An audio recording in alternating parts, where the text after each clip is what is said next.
ஏக இறைவன் அளவற்ற அருளாளரும் நிகரற்ற அன்பாளருமாகிய அல்லாஹ்வுடைய பெயரால் இஸ்லாமிய மார்க்கத்தை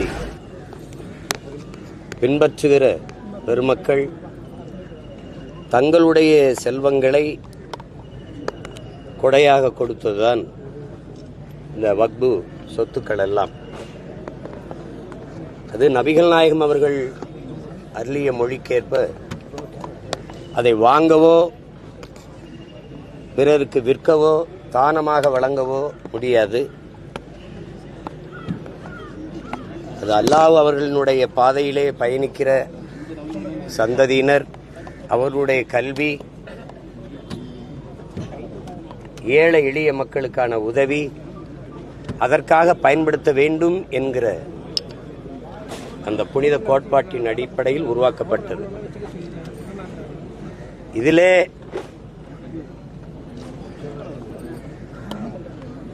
இரண்டு வகை இருக்கிறது இந்த சொத்துக்களை கொடையாக கொடுப்பது. ஒன்று, அல்லாஹ் அவர்களினுடைய திருப்பெயரால் கொடுக்கப்படுவது. இன்னொன்று, அவருடைய பெயரால் நற்பணிக்காக பெரும் செல்வந்தர்கள் கொடுப்பது. அந்த இரண்டாவது கொடையாக கொடுக்கிற செல்வந்தர்கள் அவர்களுடைய வாரிசுகளே அந்த சொத்துக்களை நிர்வகிக்கலாம் என்பது இதுவரை இருந்து வந்த முறை. இந்தியாவினுடைய வக்பு வாரிய தலைவர் ஜாவத் அகமது அவர்கள் இந்த சொத்துக்களை வாங்கவோ விற்கவோ கூடாது, இது அல்லாஹ் அவர்களுக்கே சொந்தம், அப்படிதான் இதுவரை இருந்து வந்திருக்கிறது. 1998 நிறைவேற்றப்பட்ட சட்டம் கூட உச்சநீதிமன்றத்திலே பல முறைகள் இந்த மாதிரி சட்ட திருத்தம் கொண்டு வந்திருக்கு. முகலாயர் காலத்தில் இருக்கப்பட்டதுக்கு அப்புறம் பிரிட்டிஷ் காலத்தில் ஒரு மாறுதல், அப்புறம் விடுதலை பெற்ற இந்தியாவில் பல மாறுதல், 2013 மாறுதல், அப்படி எல்லாம் பல மாறுதல்கள் வந்து இப்ப 25 ஒரு மாறுதல் வருது. அதுல அந்த சொத்துக்களை வாங்கவோ விற்கவோ முடியாது. அதுதான் அதுல இருக்கிறது. அது அல்லாஹ்வுக்கு சொந்தம், அது வக்புக்கு தான் சொந்தம். அது அந்த முறை இப்போது மாற்றப்படுகிறது. இதில் இருக்கிற சிக்கல், அல்லாஹ்வின் திருப்பெயரால் கொடையாக கொடுப்பவர் 5 ஆண்டுகள் இஸ்லாமிய மார்க்கத்தை பின்பற்றியவராக இருக்க வேண்டும். அது ஒரு முதல் சிக்கலாக பார்க்கப்படுது இங்கே. பிறகு அந்த வக்பு சொத்துக்களை 12 ஆண்டுகள் ஒரு ஆக்கிரமித்து பயன்படுத்தியிருப்பாரே, ஆனால் அது அவருக்கே சொந்தம் என்ற வாய்ப்பு இதுல உருவாகிறது. இது ஒரு பேராபத்தான போக்கு. இதுல என்னன்னா இதுல கொண்டு வந்திருக்கிறதுல இருக்க பெரிய சிக்கல்கள், இந்த வக்பு வாரிய சொத்துக்களை அதனுடைய நிர்வாகிகள் நிர்வகிப்பது போக அரசு சார்ந்த அதிகாரிகள், அரசு நியமிக்கிற ஆட்சியர், மாவட்ட ஆட்சியர், அது துணை ஆட்சியர், அவர்கள் நிர்வகிப்பார்கள் என்று வரும்போது அதில் இருக்கிற குறைநிறைகளை களைகிற வாய்ப்பு, அந்த அதிகாரம் வக்பு வாரிய நிர்வாகிகளுக்கு இல்லாது போய்விடுகிறது. நமக்கு இருக்கிறது பயம் என்னன்னா, அது அதிகப்படியா சொத்துக்களை கொண்ட அமைப்பு இங்கே தொடர்வண்டித்துறை, இராணுவத்துறை, வக்பு வாரியம் தான் இருக்குது. இதுல நம்மாளுக நிலம் கையகப்படுத்துறதுக்குன்னு ஒரு சட்டம் வச்சிருக்காங்க. உங்களுக்கு விளை நிலங்களை, இந்த மாதிரி நிலங்களை பெரும் முதலாளிகளுக்கு தாரை வார்த்து கொடுக்குறது. அதாவது 2000 ஏக்கர் 3000 ஏக்கர் தொழிற்சாலை தொடங்குறோம், வேலை வாய்ப்பை பெருக்கிறோம், நாட்டின் வளர்ச்சியை கூட்டுறோம் அப்படிலாம் காதில் தேன் ஊத்துற கதை இருக்குது. இங்கே நீண்ட நாளாக நடக்குது. இப்போ அந்த இதில் இந்த வக்ஃப் வாரிய சொத்துக்களை குறிவைக்கிறாங்கங்கிறத இதில் இருக்கிற பெரிய இது. குறிப்பாக இந்து மக்களினுடைய மனத்தை மகிழ்விக்கிறதுக்கான ஒரு திட்டமாக தான் இது பார்க்குது. இதனால இஸ்லாமிய மக்கள் தங்களுக்கு வாக்களிக்க மாட்டார்கள், எதிர்நிலை எடுப்பார்கள், அது தெரிஞ்சது இந்த முடிவே எடுக்குது. அவங்க வாக்கு வேண்டாம், ஆனால் அதுக்கு எதிராக இந்து மக்களின் வாக்கை ஒருமுகப்படுத்துவோம், குவிப்போம் அப்படிங்கிறத இந்த நோக்கத்தில் தான் இந்த சட்ட திருத்தத்தை கொண்டு வருதுங்கிறத அதில் இருக்கிற சிக்கல். இப்போ இதில் திருத்தம்னு வந்திருந்தா வக்ஃப் சொத்துக்களை முறைகேடாக நிர்வகித்தவர்கள், அதில் ஊழல் செய்தவர்கள், அவர்களுக்கு விசாரணை, வழக்கு, தண்டனை அப்படின்னு கொண்டு வந்திருக்கிறத யாருங்க மறுக்கல. அந்த நிர்வாகத்தையே மொத்தமா மாத்திருது. அந்த நிர்வாகத்தில் 2 பிரமதத்தவர், குறிப்பா இந்து மதத்தவரை உள்ள சேர்ப்பது என்பது அது பேராபத்தை உண்டு பண்ணுவது. அதுதான் இங்க இருக்கிற சிக்கல். இப்ப அதே மாதிரி இப்ப நம்மளுடைய பொதுவான பிள்ளைகள், நம்மளுடைய குரல் வக்ஃப் வாரிய சொத்துக்களை இருப்பதற்கு 2 பிரமதத்தவர் நியமிக்கப்படலாம் என்பது போல இப்ப இந்து அறநிலைத்துறை, இப்ப தமிழ்நாட்டு அறநிலைத்துறை இருக்குது. கோயில்களுக்கு அதே 38 லட்சம் ஏக்கர் இருக்குங்கிறாங்க மொத்தமா. அது மாதிரி இங்கேயும் பல லட்சக்கணக்கான ஏக்கர் நிலங்கள் கோயில்களுக்கு இருக்குது. அந்த நிலங்கள் முறையா நிர்வகிக்கப்பட்டிருக்கா, ஆக்கிரமிக்கப்படாம இருக்கா, அதை விசாரிக்க இதே மாதிரி அதிகாரிகளை போடணும். அதுல 2 உறுப்பினர்கள் இஸ்லாமியர்கள், 2 உறுப்பினர்கள் கிறிஸ்தவர்களை போடணுங்கிறதா நம்மளுடைய கோரிக்கை. அது போட்டா இந்த பிரச்சனையில் இந்த போராட்டம் வாபஸ். அதாவது இந்த நாடு இறையாண்மை கொண்ட நாடு என்றால் எல்லா மக்களுக்கும், இந்த நாட்டின் குடிமக்களா இல்லையா? இந்த நாடு அடிமைப்பட்டு கிடக்கும் போது மறுபடியும் பதிவு செய்யறது எவரும் மறுப்பதற்கு இல்லை. நீங்க மறுத்தால் என்னோட வாதிடலாம். இந்த நாடு அடிமைப்பட்டு கிடக்கும் போது வெள்ளைய ஆதிக்கத்தின் கீழே பல 100 ஆண்டுகள் அடிமைப்பட்டு கிடக்கும் போது இந்த நாட்டின் விடுதலைக்கு, இந்த மண்ணின் விடுதலைக்கு, மக்களின் அடிமை விலங்கை அறுக்க போராடியவன் எல்லாம் இன்னைக்கு பாகிஸ்தான், பங்களாதேஷ்ல இருக்கான். உங்களுக்கு புரியுதுன்னு நினைக்கிறேன். போராடாதவர்கள் பாராளுமன்றத்திலேயே அதிக பதவியிலேயே இருக்கிறாங்க. அதான் அங்க இருக்கிற சிக்கல். இது ஏற்புடையது அல்ல. இப்படி நம்ம ஒரு குறிப்பிட்ட மதத்தை தழுவியதனாலேயே அந்த மக்களை குறிவச்சு நகர்வது என்பது ஏற்புடையதல்ல. எங்களுடையது, உன் மதம் சிறந்தது நீ வழிபடு, என் மதம் சிறந்தது வழிவிடுங்கிறதா நாங்கள் தமிழ் தேசியர்கள் ஏற்றுக்கொண்டிருக்கிற கோட்பாடு. குறிப்பாக அரபு நாடுகள் எல்லாம் பெரிய பெரிய இந்து கோயில்களை கட்டி நம்முடைய இறைகளுக்கு வழிபாடு நடக்குது. அந்த மக்கள் தங்கள் நிலங்களை கொடுத்திருக்கிறார்கள், அனுமதித்திருக்கிறார்கள். அரபு நாடுகளே, இஸ்லாமிய நாடுகளே, அங்கே போய் நம்முடைய மதிப்பிற்குரிய நாட்டின் முதன்மை அமைச்சர் ஐயா நரேந்திர மோடி அவர்கள் அந்த கோயிலை திறந்து வைத்து உரையாற்றியதெல்லாம் இருக்கு. அந்த நாடு வழிபாடு அனுமதிக்கும் போது நம்ம இந்த பாகுபாடை பார்த்து கொண்டிருப்பது இறையாண்மைக்கும் தேச ஒருமைப்பாடுக்கும் என்றைக்கும் ஏற்புடையது அல்ல. அறிவார்ந்த பெருமக்கள், உண்மையிலே தேசப்பற்று பேசுகிற பெருமக்கள் இதை கவனத்தில் எடுத்துக்கிட்டு செயல்படணும். இப்ப நம்ம இந்தியா அதிகப்படியான வருமானத்தை ஈட்டுவது மாட்டுக்கறி ஏற்றுமதி தான். இதை நான் சொல்லும்போது சிரிச்சிங்க. நாட்டின் பிரதம அமைச்சரே beef export Hindustan is number 1 Brazil இருந்தது, அதுக்கு போட்டியா நம்ம இருந்தோம். இப்ப நம்ம தான் முதன்மையா இருக்கிறோம். அதிகப்படியான அந்நிய செலாவணி ஈட்டுறோம் மாட்டுக்கறி ஏற்றுமதி. இந்த மாட்டுக்கறி ஏற்றுமதி எந்த நாடுகளுக்கு செல்கிறது? அவ்வளவும் இஸ்லாமியர் நாடு, கிறிஸ்தவ நாடு தான்.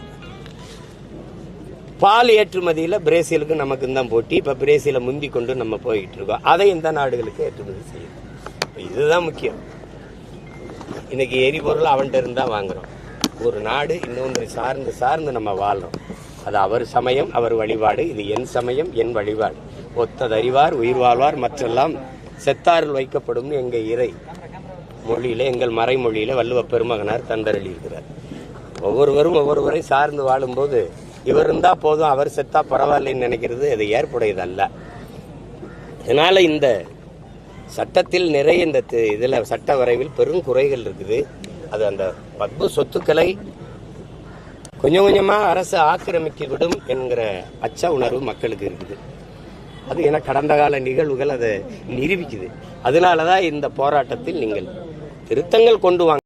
எல்லாரும் எதிர்பார்க்கிற திருத்தம், அதிகாரத்தில் இருக்க பாராளுமன்ற உறுப்பினர்கள், சட்டமன்ற உறுப்பினர்கள், அதை வக்பு வாரிய சொத்துக்களை நிர்வகிக்கிற நிர்வாகிகள் அந்த சொத்துக்களை தவறாக பயன்படுத்தியிருந்தால் அதை ஆய்வு செய்து கண்டு உணர்ந்து சட்டப்படி நடவடிக்கை எடுங்கள் அல்லது சிறைப்படுத்துங்கள். அதை யாரும் எதிர்க்கல. அந்த திருத்தத்தை எல்லாருமே சரிபடும். அதே மாதிரி திருப்பதி தேவஸ்தானத்தில் நிர்வாகத்தில் 2 இஸ்லாமியரை சேருங்க, ஐயப்பன் கோயிலில் 2 இஸ்லாமியர் கிறிஸ்தவரை சேருங்க, தமிழ்நாட்டு அறநிலைத்துறையில் 2 இஸ்லாமியர் கிறிஸ்தவரை சேர்த்து விடுங்க. ஏன்னா அங்கதான் பெரிய கோயில் நிலங்கள் ஆக்கிரமிப்புகள் நடக்கிறதா நானே சான்று வேணா நானே வெளியிடுறேன். உங்களுக்கு ஐயமா இருந்தா வேணா. இப்ப கரூர்ல எல்லாம் கோயில் நிலம் லட்சக்கணக்கான ஏக்கர், அதை வீடற்ற மக்களுக்கு தேர்தல் வரும்போது இங்க போய் கட்டி குடியிருங்கள்னு சொன்ன பெருமக்கள் இந்த ஆட்சியாளர்கள் தான். இன்னைக்கு கோயில் நிலத்தை ஆக்கிரமிச்சு விட்டீர்கள், இடிக்க போறோம்னு சொல்லி விரட்டுறதும் இவர்கள் தான். இது அறிவு இருக்கிறவன் ஆட்சியில் நடக்கிறது இல்லது. இது இருந்து இறைவன்கிட்ட கேட்டா எல்லாமே கொடுப்பாங்க. எங்களுக்கு குடியிருக்க இடம் இல்லைன்னா அந்த இடத்த இறைவுக்கு கோயிலுக்கு எதுக்கு அவ்வளவு இடம்? மக்களுக்கு குடியிருக்க இடம் இல்லை, வாழ இடம் இல்லைன்னா அதை மக்களுக்கு கொடுக்கறதா ஆகப்பெரிய இறை சேவை. அதை இறைவன் வெறுக்க மாட்டா, விரும்புவான். அந்த மாதிரி இருக்கும்போது இந்து கோயில்களினுடைய நிலங்கள் எல்லாம் அப்படியே இருக்கு, அரசு ஆக்கிரமிக்கப்படல அப்படின்னா இது சரி. இது குறிப்பா இந்த வக்பு சொத்துக்களை குறி வச்சு இந்த சட்ட வரைவை கொண்டு நிறைவேற்றி இருப்பது. அதில் இப்ப இருக்கிற ஆட்சியாளர்கள்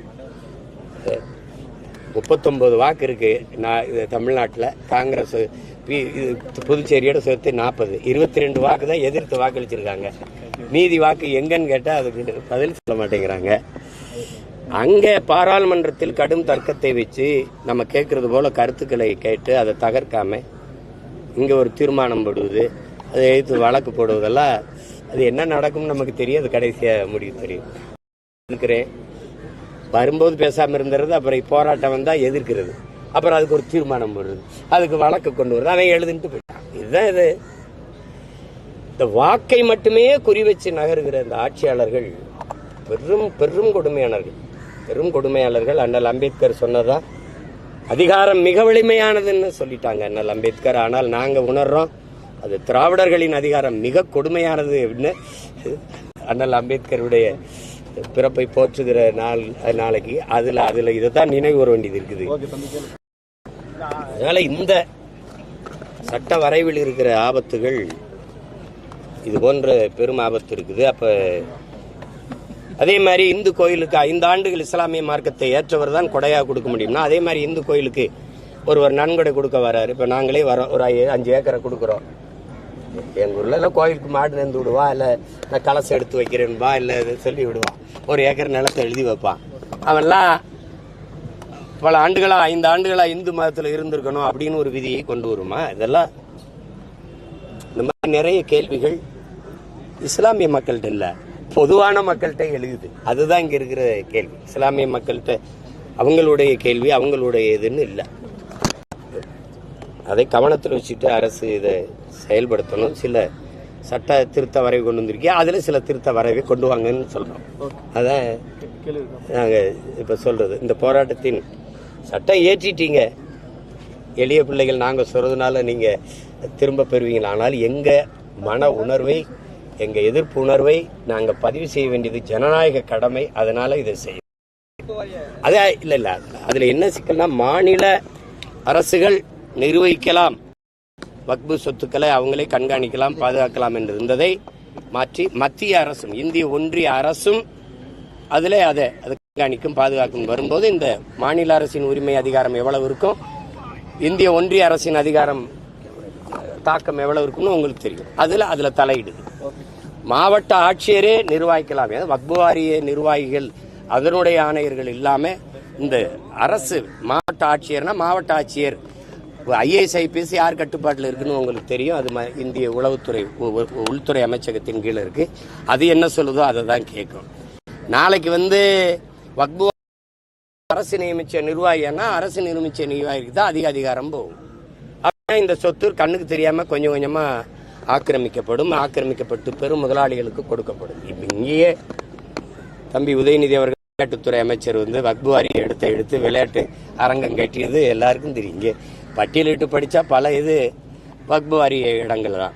அது மாதிரி இந்த வக்பு வாரியல்ல முறைகேடை சரி செய்ய துடிக்கிற ஆட்சியாளர்கள், தமிழ் தேசிய பிள்ளைகள் நாங்கள் ஒரு கோரிக்கை வைக்கிறோம். 12 லட்சம் ஏக்கர் நிலமற்ற கூலிகளாக ஆண்டை அடிமை வாழ்க்கை முறையில் இருந்த எங்கள் ஆதி தமிழ் குடிகளுக்கு ஒதுக்கப்பட்ட பஞ்சமர நிலம், பஞ்சமி நிலம்னு நம்ம சொல்கிறோம், அது பஞ்சமர நிலம் 12 லட்சம் ஏக்கர் ஆக்கிரமிக்கப்பட்டிருக்கு. தயவு செய்து அதுக்கு இந்த மாதிரி ஒரு சட்ட வரைவை கொண்டு வந்து அந்த நிலங்களை மீட்டு கொடுக்க வேண்டும் என்பது எங்களுடைய கோரிக்கை. அது மாதிரி ஜாரி நிலம் குற்ற பரம்பரை என்ற கைரேகை சட்டத்தை திணித்து அதனால ஒடுக்கப்பட்ட சீர்மரபினர் எங்களுடைய தமிழ் குடிகளுக்கு 39,000 ஏக்கர் ஒதுக்கப்பட்டது. அதுவும் ஆக்கிரமிக்கப்பட்டிருக்கு. 1 ஏக்கர் கூட எங்ககிட்ட இல்லை. அதே மாதிரி நாட்டின் விடுதலைக்கு போராடிய தியாகிகள், விடுதலை போராட்ட தியாகிகள் வீரர்களுக்கு ஒரு ஆள் 10 ஏக்கர் கொடுத்த நிலங்கள் 10,000 ஏக்கர் நிலங்கள் பறிவு இருக்கு. இதையெல்லாம் மீட்டெடுத்து உரியவர்கிட்ட ஒப்படைக்க தயவு செய்து ஒரு சட்டம், ஒரு திருத்தத்தை நீங்க கொண்டு வரணும். அது ரொம்ப நாளாக அப்படி ஏமாத்திட்டு இருக்க முடியாது. ஏன்னா காலம் சுழண்டு கொண்டு இருக்குது, வரலாற்றின் சக்கரங்கள் சுழண்டு கொண்டு தான் இருக்கிறது. அந்த சுழற்சியில் இன்னைக்கு வீதியில் வெயிலில் நின்று போராடுற பிள்ளைகள் எங்ககிட்ட ஒரு நாள் அதிகாரம் வரும்போது அப்படிலாம் எளிதாக நீங்கள் கடத்தி விட்டு நகர்ந்திட முடியாது. கவனத்தில் வச்சுட்டு இயங்குங்க. நன்றி.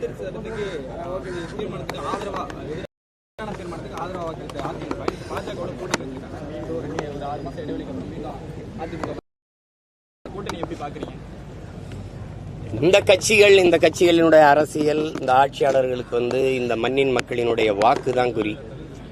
அதுதான் முதன்மையானது. எங்களுடைய வாழ்க்கை, எங்களுடைய உணர்வு, எங்களுடைய உரிமை, அதை பற்றி அவங்களுக்கு கவலை கிடையாது. அது அதிமுக இல்லை, அது திமுக இல்லை, ரெண்டும் ஒரே தான். Party change, no policy change. இங்கே கொடியில் அண்ணா இருக்க மாட்டார், அங்கே இருப்பார், அவ்வளோதான். இங்கேயும் இருட்டு, அங்கேயும் இருட்டு, இங்கேயும் மிந்தடை, அங்கேயும் மிந்தடை, இங்கேயும் ஊழல், அங்கேயும் ஊழல், இங்கேயும் லஞ்சம், அங்கேயும் லஞ்சம், இங்கேயும் சாராயம், அங்கேயும் சாராயம், இங்கேயும் கொலை, அங்கேயும் கொள்ளை, வன்புணர்வு, கற்பழிப்பு, எல்லா கர்மமும் ஒன்று தான். இங்கேயும் மலையை வெட்டுவான், அங்கேயும் மலையை வெட்டுவான், இங்கேயும் மணல் அழித்திம்பா, இங்கேயும் மணல் அழித்திம்பா. என்ன இருக்குது இங்கே? அவங்க வந்தாலும் கட்சித்தீவை மீட்க போராடுவாங்க, இவங்க வந்தாலும் கட்சித்தீவை மீட்க போராடுவாங்க, அவங்க வந்தாலும் நாங்கள் டாஸ்மார்க்கை மூடுவோம்பாங்க, வந்த பிறகு வாயை மூடு. பார்ட்டி சேஞ்சா இருக்கு, பாலிசி சேஞ்சிருக்கா, கட்சி மாறுதல் இருக்கு. கட்சியில வேற கட்சியா காட்டுவாங்க, கொள்கை மாறுதல். அதனாலதான் எங்க தாத்தா பெருந்தலைவர் காமராஜர் இது ரெண்டும் ஒரே குட்டையில ஒரு மட்டை தண்டான்ட்டு போயிட்டாரு. அந்த மட்டைய பிச்சு நாரா திரிக்கிறதுக்கு தான் நாங்க வந்திருக்கோம். வேற ஏதாவது இருக்கா?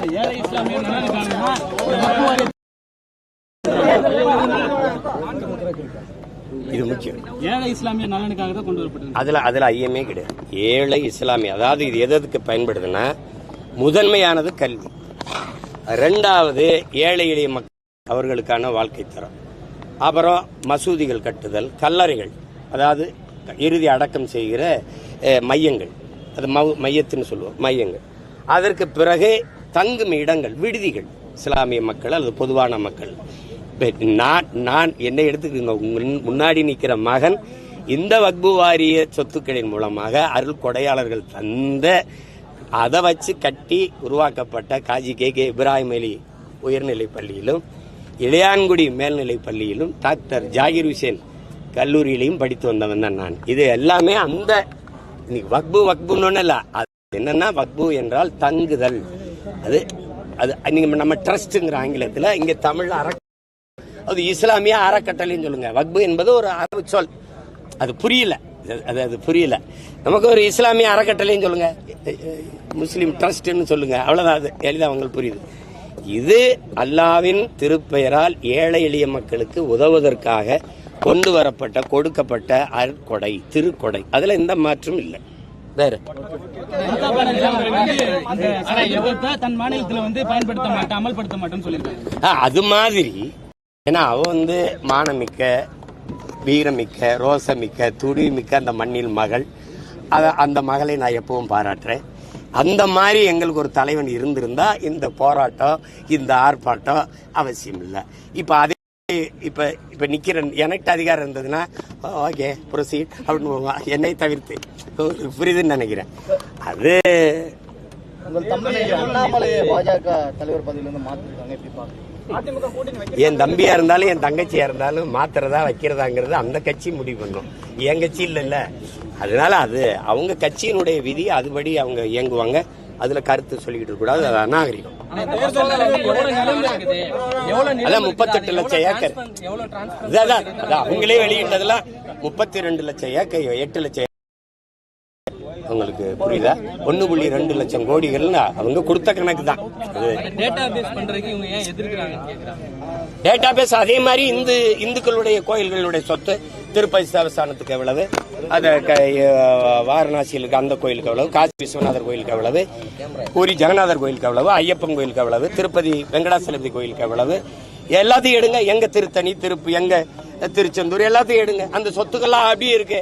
ஒரு சின்ன ஒரு கிரவுண்ட் இடம் கூட சொல்லுவாங்களே, ஒரு ஏக்கர் ஒரு சின்ன இடம் கூட ஆக்கிரமிக்கப்படலைன்னு சொல்லுங்க. நீங்க இஸ்லாமிய சொத்துக்களை நிர்வகிக்க 2 இந்துக்களை மாதிரி இந்துக்கள் சொத்துக்களை நிரூபிக்க 2 இஸ்லாமியரை போடுங்க, 2 கிறிஸ்தவரை போடுங்க. முடியும். சமூக நல்லிணக்கம், தேச ஒருமைப்பாடு, இதை யாரும் எதிர்க்க மாட்டோம், போற்றுவோம்ல. செஞ்சிருக்கீங்களா? ஆனா தேர்தல் நெருங்கக்கூடிய நேரம் எல்லா கட்சிகளும் அங்கங்க கூட்டணிக்கு பலமா நாம் தமிழர் கட்சியினுடைய நிலைப்பாடு என்ன? கடந்த காலங்கள் போலதான் இருக்குமா? 4 முனை போட்டி இருப்பா. 40 முனை இருந்தாலும் என் முனை தான் கூர்முனை. சூலாயுதம்னாலும் முன்னாடி ஒன்று நீட்டிக்கிட்டு இருக்கோம், முன்னாடி நீட்டிக்கிட்டு இருக்கால் நான் தான். உங்களுக்கு கூட்டம் வேணும், பல ஆயிரம் கோடி வேணும், எனக்கு ஒன்றும் கிடையாது. நான் மக்களுக்கானவன், மக்களிடம் வந்தவர், மக்களுக்காகவே நிற்பேன், மக்களோடு நிற்பேன். எனக்கு இந்த நாட்டில் கண்ணீரோடும் கவலையோடும் வயிற்றில் பசியோடும் கண்ணீரில் நீரோடும் கைகளில் மனுக்களோடும் நிற்கிற ஒவ்வொருத்தரும் என்னோட கூட்டணி. வேற ஏதாவது இருக்கா? தனித்து போட்டியா இல்ல கூட்டணிக்கு ஏதாவது வாய்ப்பு இருக்கா? வாய்ப்பு இருக்கு. நீ ஒரு கட்சி ஆரம்பிச்சா நம்ம ஒரே கூட்டணிக்கு வாய்ப்பு இருக்கு. அது ட்ரம்போட. ட்ரம்ப் எத்தனை காலத்துக்கு இதே கேள்வி. பாஜகவினுடைய நெருக்கடிக்கு நிர்பந்தத்திற்கு அதிமுக அடிபணிந்திருக்கிறது அப்படிங்கிற ஒரு குற்றச்சாட்டு இருக்கு. குற்றச்சாட்டு இருக்கா? இருக்கு. சரி, அதுல நான் என்ன சொல்றதுக்கு இருக்கு? குற்றச்சாட்டு இருக்குன்னா குற்றச்சாட்டு இருக்கு. வேற ஏதாவது இருக்கு? அதை முடிவெடுக்க வேண்டியது அதிமுக செயற்குழு, பொதுக்குழு, அதனுடைய முதன்மை தலைவர்கள். எல்லாத்துக்கும் நம்ம கருத்து சொல்லிக்கிட்டு இருக்கிறது கண்ணியமாவோ அது நாகரிகமாவோ.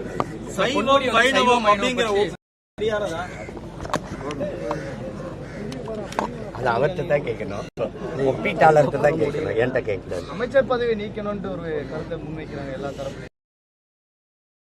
அந்த கட்சியினுடைய